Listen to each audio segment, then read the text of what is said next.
What is up, Coach Emma here, and welcome back to the Fit Habit Life podcast, where we cut through the noise, talk real health and fitness, sustainable fat loss, and habits that actually work. And on today's episode, I'll be talking about another very popular fad diet and why you shouldn't do it. So, it's going to be the trend this month, most likely, because it is January and people tend to opt for whatever they see online, and there's a lot of stuff online that tends to promote these things. Like on social media, the people who are popular tend to be pretty extreme because it seems easier, or wow, their opinion is so different and controversial that it has to be true. Right? So there's a lot of stuff out there, and I've fallen for a lot of these, which is why I'm very passionate about talking about them. But anyway, before we dig in, I just wanted to thank you for listening. If you've enjoyed the show, if you've been listening for a while, if you could rate the show or subscribe, that just helps me get in front of more people, which helps me help more people. So thank you. But now let's dig in. So what is the fad diet of the day? It is intermittent fasting. Dun, dun, dun. Yep. So, intermittent fasting, I'm going to define what it is first. Basically, it's just creating a smaller eating window. So, like some people might have an 8-hour eating window. Some people might have a 4-hour eating window, which means they only eat within a 4-hour period. The cool thing about this is it's really easy. There aren't any other rules. It's like, just only eat within a certain time period. Boom, done. There's a lot of problems with this. Hormonally, just in general, for body composition change. Like, if you're only eating in a 4-hour time block, it's going to be really hard to get enough protein in. It can also promote, like, an unhealthy and disordered relationship with food. So, personally, I used to do this. It was only like one day a week for the most part, where I would just not eat until like noon and then would be done by 5 or 6 p.m. But I was also working out a ton, so underfueling there. And the rest of the week, I was trying to eat within an 8-hour time block, and it just made it really hard to do social things. It's like, if you have the set eating window, what if someone invites you out to breakfast at 7, but you can't eat till noon? Or what if somebody invites you out to dinner, but you finish eating by 6 and they invited you out for 6:30? Probably going to miss out on a lot of life stuff. But as I was saying before, it also creates like an unhealthy relationship to food, because it's like, you can't eat anything for, like, let's say the extreme, like 4-hour eating block. But you can stuff your face in that 4-hour eating window, which can cause digestive discomfort, bloating. People tend to be ravenous by that time, so they tend to make poorer decisions. So they tend to not eat the best options. They're like, well, I'm only eating in this 4-hour block, so I can eat whatever I want. It's like, no, not really. But the reason it works for a lot of people is if you only have like 4 to 8 hours to eat during the day, that tends to reduce like late night snacking, which can be really common for a lot of people.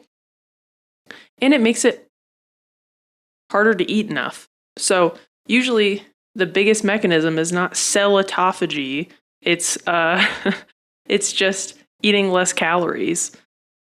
And hormonally, like for women, not a fan. Intermittent fasting shouldn't be used specifically for fat loss. It could be used for like detaching from worldly desires, like in a more spiritual practice, and I think that's a healthy thing to do on occasion. But like, it shouldn't be more frequent than that. Like maybe once a month sort of thing. Because hormonally for women, it's a lot of stress on the body. And what I've noticed with most of the people I coach, they have enough stress on their plate with kids, work, they're business owners, maybe they're executives, maybe they're leaders in other parts of their lives, like maybe church or whatever. And it's like they have a lot of other things going on to where why would you add more stress onto your body? Right?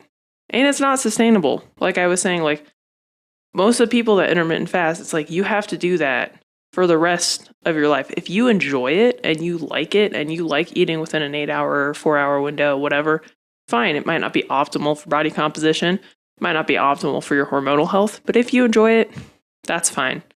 If you want to optimize your results, feel awesome, have stable energy levels, perform really well, that's another thing. Fasting is terrible for performance. Terrible. When I was doing it, I had like no energy, right? It's like, oh, I can't eat before my 5:30 a.m. swim practice because it's not in my eating window. Like, hello, that's stupid. Now you know what I do? I still work out probably like 5:36 every day. Wake up at 5, I have a little shot of espresso, and I have carbs. I have some carbs before I go work out, so I can have more energy and fuel to kind of push my training. I did that today. I went swimming, got there around 6. At like 5:30, I had some rice cakes with some Bonne Maman jam, which is the best jam ever. It's French. Highly recommend if you like jam. I will say for context, not in a fat loss phase, in kind of a performance sort of phase, performance maintenance. But yeah, so fasting, terrible for performance, terrible for relationship to food, terrible for stable energy levels, terrible for hormonal health. As I said, occasionally, it can give your body a break. It can be good for your digestive system to just have a break, not be digesting things. It is great for detaching from worldly desires and pleasures. And other than that, not a fan. The one kind of thing that is fasting-ish that I recommend most of my clients do to help with sleep quality is to just stop eating 2 to 3 hours before bed. That also reduces the late night snacking, which is what fasting does for a lot of people. And it helps improve your sleep quality, which helps improve cravings, hunger levels, satiety, which is like fullness. So that's what I usually recommend for most clients. But really why people see quick results with fasting is because, one, they're just eating less. Usually late night snacking's done. Usually they only get 1 to 2 meals in that time block. But as I said before, really hard to build muscle, really hard to eat enough protein and fiber too. I didn't even touch on fiber. Really hard to eat enough fiber and maintain stable energy levels. So really not a fan. There's a lot of like online influencer type people that promote it.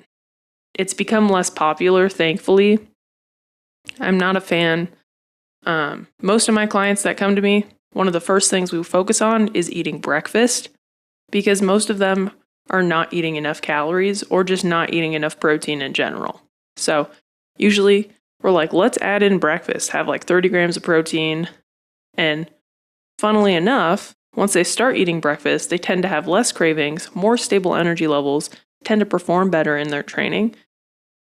And they just tend to make better decisions the rest of the day when it comes to nutrition because they're not starving. So anyway, not a fan of fasting. I think, as I said, there is some value spiritually, like to detach from worldly desires, maybe connect more to God and whatever, but it's not great for fat loss. Because with fat loss specifically, if you just want to lose body fat, if you want to lose weight, you don't care where the weight comes from, that's fine. Here at Fit Habit Coaching, we want to maintain our muscle tissue, our lean muscle tissue. How you do that in a fat loss phase is you strength train 2 to 4 times a week. and you eat enough protein. And as I said, it's really hard to get enough protein in a 4-hour time block. So, not a fan. But if you're like, well, I do late night snack and it's been really hard for me to reduce, what I'd say is start to implement like a hard stop point. Like 3 hours, maybe start with 2 hours before bed. Stop eating. Period. End of story. If you're hungry, start the day with a high protein meal the next day. Right? So, anyway, don't fast for fat loss. It's not sustainable. It creates an unhealthy relationship to food. It hinders performance. It can disrupt hormonal health. When I was fasting all the time, I had a lot of hormonal issues. I've talked about this extensively. Loss of my menstrual cycle. Made it really hard to get my menstrual cycle back when my body was constantly under stress. Because when as a female, when your body is under a lot of stress, your body's like, this is not a safe time to reproduce. We don't need to get pregnant, so we're not going to have a menstrual cycle. That's the best way to kind of describe it. So, anyway. Overall, not a fan. So, if you're fasting now, I'd say just start with, you can either slowly start to shift your time block, your eating window, start to lengthen it, or just start the day with 30 grams of protein. See how that goes. See if you make better decisions. See if you have more energy. See if you feel better. See if your performance improves. And if it does, then you're on the right track. But if you've been intermittent fasting for a while and you're like, well, crap, my weight loss has plateaued, which is another thing that happens really quickly with it. My energy levels are tanked. I don't know what to do. I can help. I've been there. I've helped. I would honestly, I'd say probably like 75% of my clients used to intermittent fast. So I've helped countless people, and some not intentionally. They didn't know what they were doing. They just weren't eating breakfast. But point being, I can help. So if that's something you're interested in, you want some guidance, you can book a discovery call below, or even I have a free metabolic quiz that'll just kind of highlight like what areas you should improve upon in it, and you can actually get a full PDF blueprint of what you should be focusing on with recipes to kind of help you fuel your body. So anyway, thank you for listening. If this episode resonated with you, if it helped you, if you got some insight, please share the show, rate the show, subscribe.